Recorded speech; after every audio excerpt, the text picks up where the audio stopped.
So, on another walk today. This is the village of Eze, just leaving Eze. I'm climbing up to, the top, the fort, and maybe a bit further. Not sure at the moment, haven't decided. It's not a bad day. It's sunny. And you can see the med just over there. There's the church, the village of Eze. So, a bit higher up here, that's where I'm heading, up there, the Foot River. Different path from last time. This part of the path, it was a little rocky path, but this part is tarmac. But then, yeah, it's quite nice here.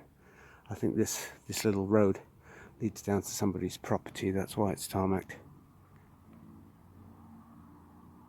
It's beautiful here. It's a nice day. All of the houses up there, they've all got great views.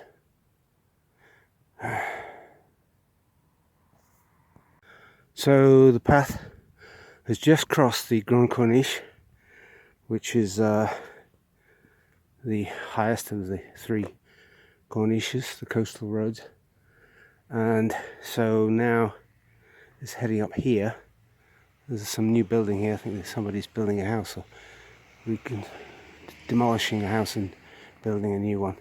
And I seem to remember from my last descent of this route, it's short and steep, and the fort is somewhere at the top of yeah, there it is, up there somewhere. Yeah, I guess that is the new house they're building, I'm guessing. Certainly not finished, and there's a load of building material around here.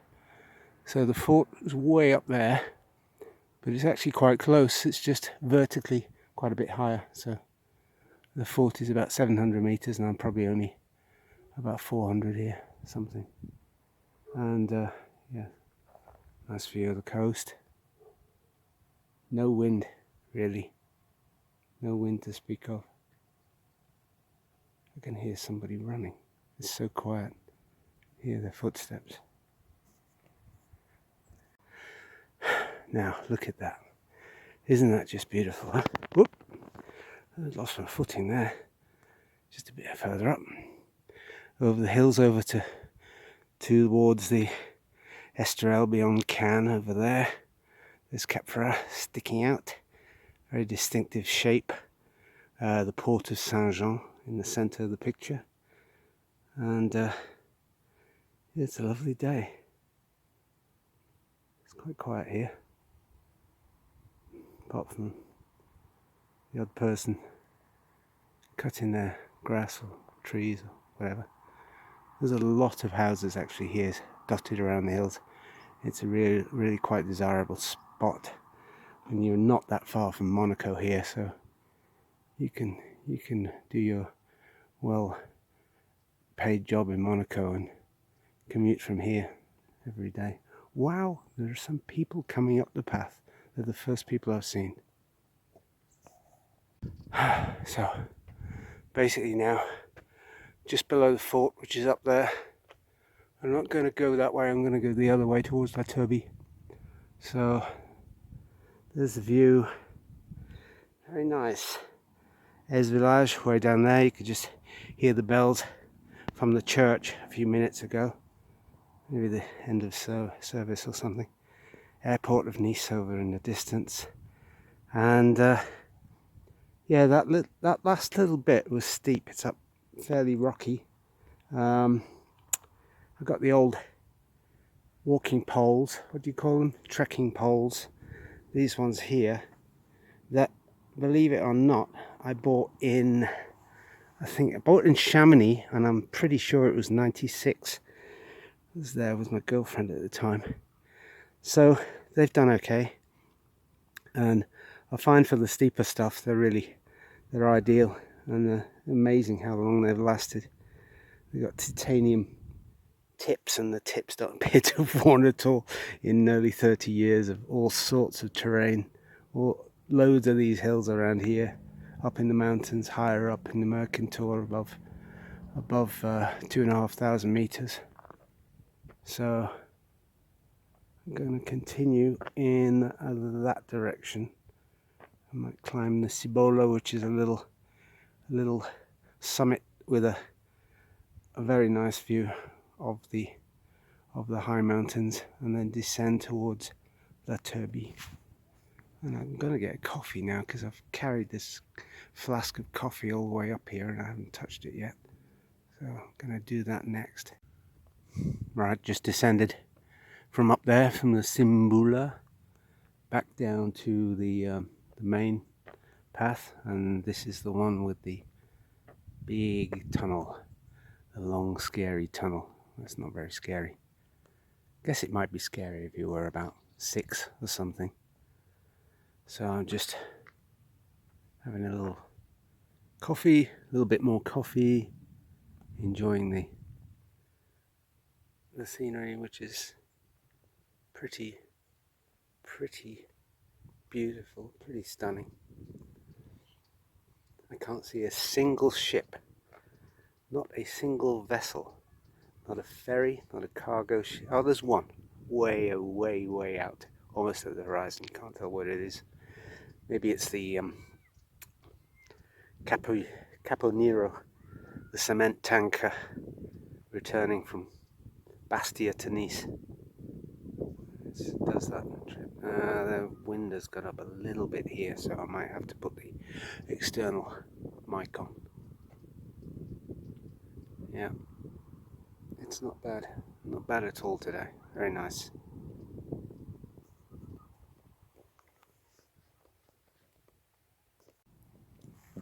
So, just approaching the second tunnel on the path. It's not too wobbly. Yeah, it probably is too wobbly. There's some antennae. Antennae? Is that the plural of antenna? Just up there. All of this is limestone, of course. And they've got little signs here and there giving you information about the rock formations, the type of formations they are, and the little features that you get on limestone.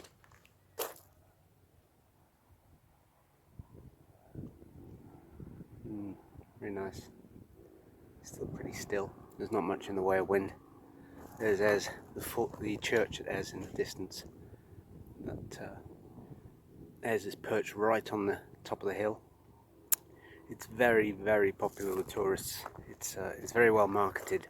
Eze, there are quite a lot of those perched villages in this part of the world, but Eze is the most easiest to get to from Nice and from Monaco, and so it's generally overrun during the summer, and this time of year I got the bus up there before, and there were still a few tourists getting the bus up there. One woman got on the bus. She said she didn't have any cash at all, and she only had a phone to pay, and the driver couldn't take it. I mean, I don't know, you go to a foreign country, you think you would take some cash, wouldn't you? Just a little bit of cash would be a good idea, but young people, I guess that's the way they live now.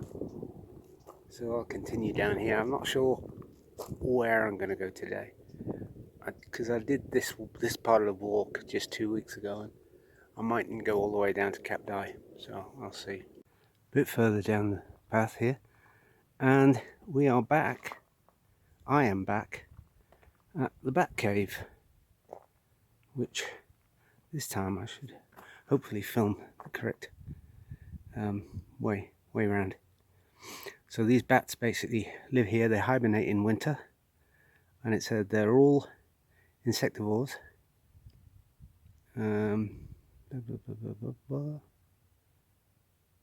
Okay, so they're basically active from May to October. So I guess they are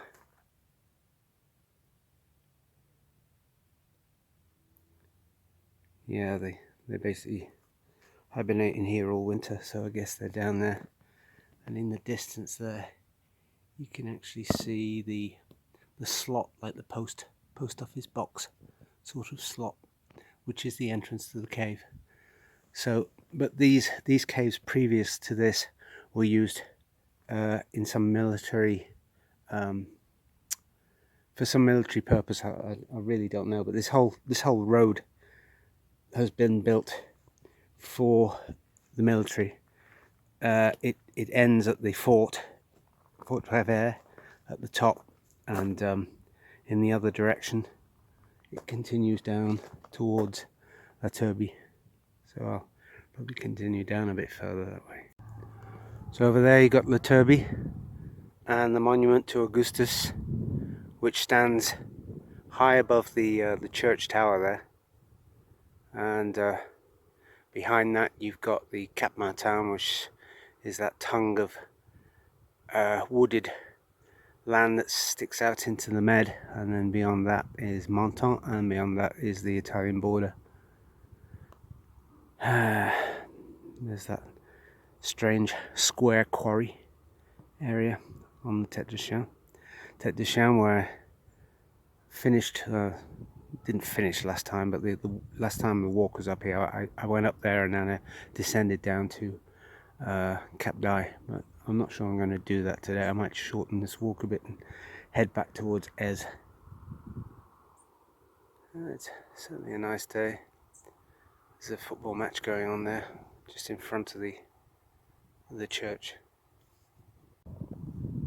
So just right at the end of the ridge here, and there's a great view of the monument to Augustus, the Triomphe of Augustus, right in the picture now, in the middle, behind the church. It's quite an impressive structure, considering it's been there 2,000 years. Although, as I said last time, various bits of it have been taken and used to build other buildings, including, I think, the church in front of it. So I think I'm going to turn around now and head back towards Eze. It's quite an impressive bit of construction, this road. Like I say, it was constructed around the Napoleonic era for military reasons. Somebody up on top of the viewing table up there.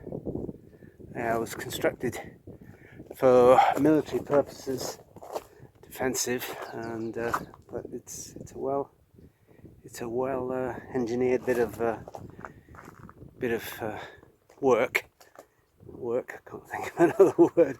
Yeah, so I'm heading back towards the fort now, and then I'll head down to Eze Village, I think, and see where I go from there. Right now I'm back to the fort. There it is over there. The Napoleonic era fort, military installation where during the Second World War some British prisoners of war were incarcerated and helped to escape all the way back to Marseille with the help of a Scottish officer who is commemorated over by the fort with a plaque. Can't remember his name now. I've just been reading it. Short-term memory shot to fuck. Sorry, that rude word. There you go. Look at that for a view. Fantastic, huh? Great. So I'll probably head down to Eze Village now, which is underneath me. So I'm back in Eze Village.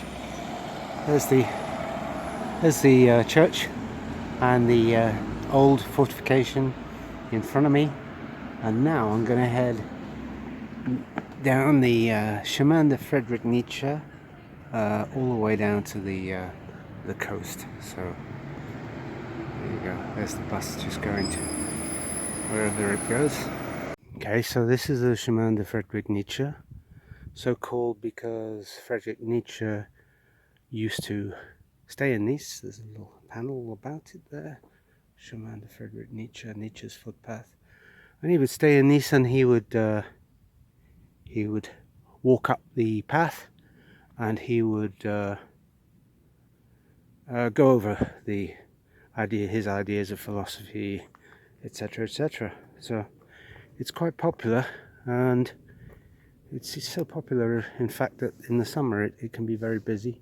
Today on the way down, and it's 3:30 or so, it's not busy at all. I passed a few people on the way up, and I believe it's even on TripAdvisor this, and I read somebody was complaining because there was no water available on the way up, which is pretty odd, you know. I mean, you really should equip yourself at least with some water, and definitely in the summer. And maybe they want a McDonald's halfway up as well, or a Starbucks, who knows. So continue down. So as you get further down on the nature path, there's some nice views, although the sun's getting pretty low in the sky here. I passed a few people on the way up. Nobody seems to be going down except me at the moment. So I think some of the tourists may underestimate this path. I mean, it's not very long. You can do it in definitely less than 40 minutes, maybe less than 30 if you're really fit. But this is the countryside around Eze, and look at those cliffs. They're enormous. Yeah. So I'll continue down. So there we are, Eze Village. There's the station. Train just pulling into the station, I think, or just leaving. Can't quite tell. And yeah, so I'd forgotten how steep this part of the path is. And I've passed quite a few people that look like they're really having quite a hard time of it, but they're probably a third of my age. Or anyway, so that's it. There's Cap Ferrat over there in the distance. So it's quite a decent walk. I did think of cycling and leaving my bike at the bottom here, but I thought I might be a bit tired.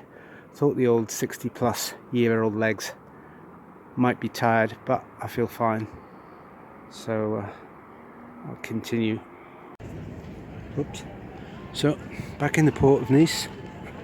It's just before 5, so quite a nice little walk, and I'll just hopefully be home before too long. And yeah, if you enjoy the video, hit the thumbs up. Okay, leave it there.